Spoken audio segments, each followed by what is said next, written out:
This short tutorial explains how to buy shares of Gladstone Land Corporation, and the phrase how to buy shares of Gladstone Land Corporation is our search focus. Gladstone Land is a REIT that owns and leases farmland, and it trades on NASDAQ under the ticker LAND. This is educational content only and not financial advice. To place an order, you need a brokerage account. I'll use eToro as an example to show the interface. After registering, you must verify your account, usually with an ID document, and you will need to add funds before buying. On the platform, use the search bar and enter the ticker LAND to find the listing. Then locate the Gladstone Land Corporation entry to ensure it is the correct stock. Open the asset page to view basic company information and the price chart.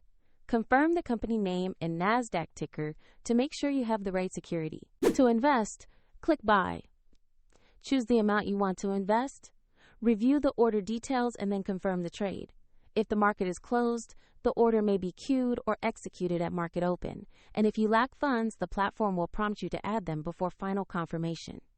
After the order completes, your position will appear in your portfolio. Find the link in the description to follow the example shown in this video.